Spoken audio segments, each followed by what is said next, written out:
Hello और welcome students, स्वागत है आपका करण गुप्ता ट्यूटोरियल क्लासेस में। और आज हम बात करेंगे जीपेट के ऊपर। आज का, जैसे कि आपने थंबनेल में देख लिया होगा कि आज का जिस टॉपिक में मैं बात करूंगा वो टॉपिक है कि जीपेट हमारे कैरियर के लिए कितनी इंपॉर्टेंट एग्जाम है और ये हमारे कैरियर में, हमारी कैरियर की ग्रोथ में कितनी हेल्प करती है। तो चलिए बात करते हैं और स्टार्ट करते हैं आज का वीडियो। जैसे कि हम जानते हैं कि जीपेट जो एग्जाम होती है बेसिकली वो हम बी फार्मा में करते हैं। बेसिकली एक एग्जाम होती है जो कि होती है फॉर एडमिशन फॉर पीजी, मतलब जिन स्टूडेंट्स को पोस्ट ग्रेजुएशन करना होता है, मतलब बी फार्मा के बाद एम फार्म करना होता है, तो उसके एडमिशन के लिए जो एग्जाम हमको क्वालिफाइड करनी होती है वो होती है जीपेट। अब ये जो जीपेट एग्जाम है इसके हमको क्या क्या फायदे हो सकते हैं आज के वीडियो में हम यही डिस्कस करेंगे। तो पहला फायदा तो सीधी सी बात है, यही है कि आपको जीपेट क्वालिफाइड अगर आप कर जाते हैं और आपके पास जीपेट कार्ड मिल जाता है तो उससे आपको एक बहुत अच्छे से अच्छे और रेपुटेटेड कॉलेज में एडमिशन मिल जाएगा फॉर एम फार्मा, मतलब वहां पर आप एम फार्मा कर सकते हैं। साथ ही साथ जीपेट करने के बाद आपको स्कॉलरशिप भी मिलती है। तो ये स्कॉलरशिप जो है बेसिकली ये हर महीने की, मैं आपको थोड़ा बहुत अभी बता दूं कि 8 से 9 हजार के आसपास ये स्कॉलरशिप आ रही है, या अभी बढ़ने का भी चल रहा है तो कुछ 11 हजार तक ये स्कॉलरशिप हो जाएगी।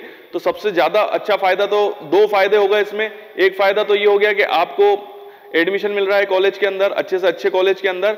दूसरा, आपको स्कॉलरशिप भी मिल रही है, ठीक है, जो आपको आपके रिसर्च में बेसिकली जो स्कॉलरशिप होती है जो जीपेट के स्टूडेंट्स को मिलती है, जो जीपेट क्वालिफाइड करते हैं, ये जो स्कॉलरशिप होती है ये होती है फॉर रिसर्च बेसिस के। आप जब अपनी मास्टर डिग्री करेंगे और जब आप जो भी रिसर्च करना चाहते हैं तो रिसर्च में जो भी खर्चा आएगा तो ये स्कॉलरशिप के थ्रू आप इसको पे कर सकते हैं। तो सबसे ज्यादा फायदा तो यही है। अब मैं इस पे डिस्कस ये करूंगा कि जीपेट के और दूसरे क्या फायदे हैं जो आपकी कैरियर ग्रोथ के लिए बहुत ही इंपॉर्टेंट है। सबसे इसके बाद जीपेट जब आप क्वालिफाइड करते हैं और आप जब एक तरह से जीपेट क्वालिफाइड हो जाते हैं तो आपको एक जीपेट कार्ड मिलता है। उस जीपेट कार्ड के अंदर आपके जो है परसेंटाइल जो होते हैं वो लिखे हुए होते हैं। तो इस जीपेट कार्ड की काफी ज्यादा आप इसका यूज कर सकते हैं और ये काफी हेल्पफुल हो सकता है। तो उसके क्या क्या हेल्प है? सबसे ज्यादा इसका यूज जो है वो एडमिशन के लिए तो है ही एम फार्मा में। दूसरा, इसका सबसे ज्यादा यूजफुल तब होती है जब आप एम फार्मा कर लेते हैं और जब आपको पीएचडी में एडमिशन चाहिए। ध्यान से सुनिएगा, जब आपको किसी पीएचडी अगर आपको करनी है और किसी अच्छे रेपुटेटेड इंस्टीट्यूट में करनी है तो यही जीपेट कार्ड आपको पीएचडी एडमिशन में भी काफी हेल्प करता है।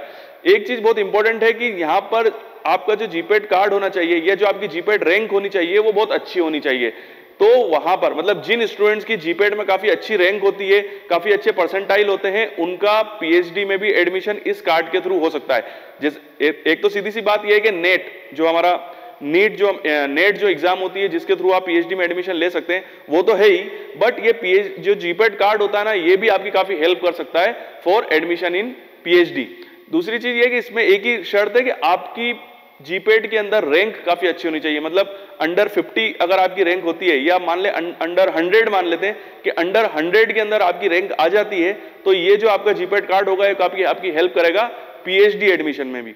दूसरी चीज ये कि अगर आप आप जैसे आपने एम फार्मा कर लिया है और एम फार्मा करने के बाद आप टीचिंग कर रहे हैं या किसी भी ऑर्गेनाइजेशन में जॉब कर रहे हैं, चाहे वो इंडस्ट्री में भी हो, और अगर आप किसी रिसर्च इंस्टीट्यूट में जाकर as a junior scientist work करना चाहते हैं, जूनियर साइंटिस्ट अगर आप वर्क करना चाहते हैं तो वहां पर भी ये जीपेट कार्ड आपकी काफी हेल्प कर सकता है। मतलब वहां पर जो इंटरव्यू प्रोसेस होती है या जो भी सिलेक्शन प्रोसेस होती है वहां पर भी नेट के साथ में जीपेट कार्ड को भी एक तरीके से बहुत बड़ा वेटेज दिया जाता है। तो ये जीपेट कार्ड जो होगा ना आपका, ये काफी हेल्प कर सकता है आपको। अगर आपको किसी बड़े इंस्टीट्यूशन में जाकर या किसी बड़े प्रोजेक्ट्स के अंदर अगर आपको ऐसे जूनियर साइंटिस्ट वर्क करना है तो वहां पर भी आपका जो जीपेट कार्ड होगा काफी आपकी हेल्प कर सकता है। अब हम बात करते हैं कुछ ऐसे जीपेट कार्ड के कुछ ऐसे फायदों की जो कि आपको बिल्कुल डायरेक्टली नहीं दिखाई देंगे, बट मेरे एक्सपीरियंस के हिसाब से मैंने ये देखा है कि काफी लोगों को ये इनडायरेक्टली जीपेट की प्रिपरेशन और जीपेट क्वालिफाइड करना काफी हेल्पफुल हो गया है। तो इसके डायरेक्ट नहीं इनडायरेक्ट फायदे हम देखते हैं। ये इनडायरेक्ट फायदे मैं उन स्टूडेंट्स के लिए बता रहा हूं जो जीपेट क्वालिफाइड नहीं करना चाहते हैं, मतलब जीपेट देना ही नहीं चाहते हैं, क्योंकि वो लोग ये क्या कहते हैं कि सर हमको तो बी फार्मा करना है, बी फार्म के बाद हमको जॉब करनी है, तो हमको जीपेट तो करना ही नहीं है, हमको केवल बी फार्म की डिग्री से मतलब है, उसके बाद हम जॉब करेंगे। बट मैं उन स्टूडेंट्स के लिए ये बात बताना चाहता हूं कि अगर आपको जीपेट करने के बाद एम फार्मा नहीं करना है मत करिए, कोई प्रॉब्लम नहीं है, बट आप कोशिश हमेशा करिए कि आप जीपेट क्वालिफाइड कर सकें, क्योंकि ये जीपेट आपको काफी इनडायरेक्टली काफी फायदे पहुंचाती है। तो मैं आपको कुछ एग्जांपल देता हूं कि जीपेट प्रिपरेशन, अगर आप जीपेट क्वालिफाइड हो जाते हैं या जीपेट क्वालिफाइड कर लेते हैं, तो आपका जो ये जीपेट की क्वालिफाइड करने के लिए जो आपने प्रिपरेशन करी थी, इससे होगा ये कि आपका जो टेक्निकल नॉलेज है वो काफी अच्छा हो जाएगा। इस टेक्निकल नॉलेज अगर आपका अच्छा हो जाता है तो आपको काफी हेल्प होगी कहां पर, जब आप गवर्नमेंट एग्जाम को फाइट करेंगे, जब आप गवर्नमेंट एग्जाम के लिए जाएंगे, चाहे वो ड्रग इंस्पेक्टर हो, फार्मासिस्ट हो या सेंट्रल गवर्नमेंट के जितने भी फार्मासिस्ट की पोस्ट निकलती है। क्योंकि जो भी एग्जाम होती है उनके दो पार्ट होते हैं, एक होता है टेक्निकल पार्ट, एक होता है नॉन टेक्निकल पार्ट। और मेरे एक्सपीरियंस के हिसाब से ज्यादातर जो अभी गवर्नमेंट फार्मासिस्ट के जो भी एग्जाम क्लियर कर रहे हैं जो लोग, वो वही लोग हैं जिन्होंने जीपेट क्लियर किया है। उसका रीजन ये है क्योंकि उनको टेक्निकल पार्ट उनका बहुत स्ट्रांग होता है, उनको केवल नॉन टेक्निकल के लिए प्रिपरेशन करनी पड़ती है, तो उनकी मेहनत जो हो गई वो आधी हो गई है। इसीलिए उनको ये फायदा जो होता है ना काफी होता है जो वो जीपेट क्वालिफाइड कर लेते हैं। तो मैं हमेशा हर स्टूडेंट को ये बोलूंगा कि अगर आपको एम फार्मा नहीं करना है मत करिए, बट आप जीपेट की प्रिपरेशन जरूर करिए और जीपेट को क्वालिफाइड करने की कोशिश करिए। प्रिपरेशन से मतलब है क्वालिफाइड भी करना है आपको, क्योंकि ये जो टेक्निकल नॉलेज आपका डेवलप होगा ये आपको फिर दूसरे एग्जाम में काफी हेल्प करेगा और आपको गवर्नमेंट एग्जाम में भी काफी हेल्प होगी। जैसे कि मैंने आपको बताया कि ये जो टेक्निकल नॉलेज है आपका, ये आपको गवर्नमेंट जॉब में काफी ज्यादा हेल्प करता है। तो पिछले 10 से 15 सालों के अंदर मेरा एक्सपीरियंस ये कहता है कि अभी जितने भी ड्रग इंस्पेक्टर्स जो सिलेक्ट हो रहे हैं, जैसे कि आप जानते हैं कि फार्मा सेक्टर के अंदर अगर गवर्नमेंट जॉब की बात की जाए तो सबसे अच्छा जॉब और सबसे हाई पोस्ट जो मानी जाती है वो ड्रग इंस्पेक्टर की मानी जाती है। और हर फार्मा स्टूडेंट्स का सपना यही होता है कि वो ड्रग इंस्पेक्टर एग्जाम को क्वालिफाइड करे। तो मैं आपको बताना चाहता हूं कि अभी जो मैंने पिछला मेरा जो 10 से 15 साल का एक्सपीरियंस है वो यही कहता है कि अभी ज्यादातर ड्रग इंस्पेक्टर की पोस्ट को वही लोग क्लियर कर पा रहे हैं और वही उसमें सक्सेस हो पा रहे हैं इस एग्जाम के अंदर जो जीपेट क्वालिफाइड है। क्यों? क्योंकि जैसे कि आप जानते हैं कि ड्रग इंस्पेक्टर के लिए फाइट सभी स्टूडेंट्स करते हैं और यहां पर भी टेक्निकल और नॉन टेक्निकल होता है और इसकी रैंक जो होती है वो 80% तक चली जाती है। तो यहां पर जिन लोगों का टेक्निकल नॉलेज काफी स्ट्रांग होता है तो वहां पर वो पूरा 100% स्कोर करते हैं और उनका बेसिक फंडा जो बेसिक कह सकते हैं कि बेसिक जो उनका टारगेट होता है वो फिर नॉन टेक्निकल के ऊपर होता है। तो वहां पर उनका जीपेट की जो प्रिपरेशन है और जो उन्होंने जीपेट को क्वालिफाइड किया वो नॉलेज फिर उनको यहां पर काम आता है। तो ये बहुत ही इंपॉर्टेंट है। एक चीज और कि ये जो जीपेट है आपको इंडस्ट्री में भी काफी हेल्प करता है, क्योंकि मेरा जो एक्सपीरियंस है इंडस्ट्री में, वहां पर मैंने एक चीज देखी है कि जो स्टूडेंट जीपेट क्वालिफाइड होते थे वो अपने रिज्यूमे में भी ये मेंशन करते थे कि वो जीपेट क्वालिफाइड है, वो वहां पर अपना जीपेट कार्ड भी लेके आते थे और अपने इंटरव्यू में दिखाते थे। उससे क्या फायदा होता था? उससे ये फायदा होता था कि फिर उनका इंटरव्यू जो होता था ना वो ज्यादा लंबा चलता ही नहीं था, क्योंकि जब वो जीपेट क्वालिफाइड है तो उनके टेक्निकल नॉलेज पे फिर कोई क्वेश्चन उठा ही नहीं सकता है। तो उनसे ज्यादातर टेक्निकल क्वेश्चन उनका, क्योंकि जब वो जीपेट क्वालिफाइड है तो ऐसा मैं इंटरव्यू ले रहा हूं तो मुझे एक बात पता चल गई है कि ये जो स्टूडेंट है इसका टेक्निकल नॉलेज काफी अच्छा है, तो सीधी सी बात है उसका जो एक तरीके से इंप्रेशन जो होगा ना उस स्टूडेंट का वो काफी अच्छा बनता था मेरे आगे सामने। और जितने भी लोग पर्सन इंटरव्यू लेते थे इंडस्ट्री में, तो सीधी सी बात है उनको फिर आगे की जो ग्रोथ होती थी वो काफी अच्छी होती थी। दूसरी चीज ये कि जब उनके पास जीपेट क्वालिफाइड कोई पर्सन इंटरव्यू के लिए आता है तो उसको हमेशा जो कैंडिडेट होगा ना उसको एक बहुत अच्छा डिपार्टमेंट ऑफर किया जाता है। वो क्यूए में भी हो सकता है या हो सकता है उसको क्यूसी के अंदर डायरेक्ट एचपीएलसी के अंदर रिक्रूट कर दिया जाए। तो ये फायदे होते हैं जीपेट क्वालिफाइड करने के और जीपेट कार्ड के।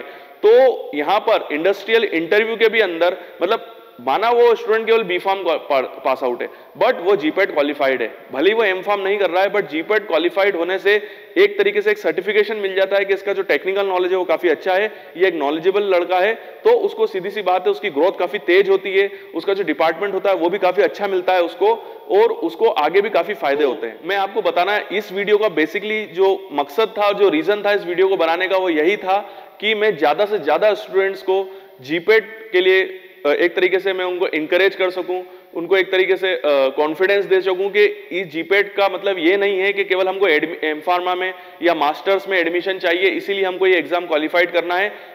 जबकि अगर आपने वीडियो सिस्टमेटिक वे में देखा होगा तो मैंने आपको हर पॉइंट क्लियर किया है कि ये जो जीपेट का एग्जाम है ये आपको कहां कहां हेल्प कर सकता है। तो मैं यही आशा करता हूं कि मेरा ये वीडियो देखने के बाद जितने भी फार्मा के स्टूडेंट्स हैं वो आज से ही जीपेट की प्रिपरेशन करना स्टार्ट कर देंगे। और मेरा अगला आने वाला वीडियो यही होगा कि आप जीपेट की प्रिपरेशन कैसे करें, अगर आप कैसे जीपेट की प्रिपरेशन बी फार्मा के साथ में कर सकते हैं और बहुत इजी वे में और सिंपल वे में कर सकते हैं। तो बने रहिए मेरे साथ। अगर आपको ये वीडियो अच्छा लगा है तो कमेंट्स बॉक्स पे जरूर बताइएगा। कोई कंफ्यूजन है, कोई चीज समझ में नहीं आ रही है या कोई क्वेश्चन या कोई डाउट आपके मन में उठ रहा है तो कमेंट्स बॉक्स में आप मुझसे पूछ सकते हैं। वीडियो देखने के लिए थैंक यू वेरी मच और यूं ही बने रहिए मेरे साथ। एक इंपॉर्टेंट इंफॉर्मेशन कि अगर आप भी इन इंस्ट्रूमेंट पे ट्रेनिंग करना चाहते हैं तो you are most welcome in our institute. Institute का एड्रेस और सारी इंफॉर्मेशन, चाहे वो ईमेल आईडी हो या चाहे उसका मोबाइल नंबर हो हमारा, वो सभी हमने डिस्क्रिप्शन बॉक्स में दिया हुआ है। आप हमसे डायरेक्टली कांटेक्ट कर सकते हैं और अगर आपकी कोई क्यूरी है तो वो भी आप हमको बता सकते हैं।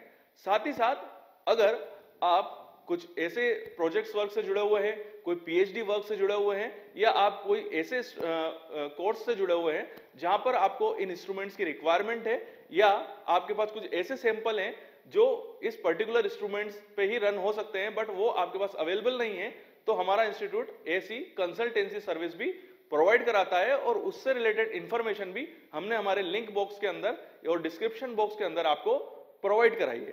तो बने रहिए हमारे साथ और हमारा वीडियो देखते रहिए। साथ ही साथ हमारे चैनल को सब्सक्राइब करें और बेल आइकन को हिट करें। Thank you.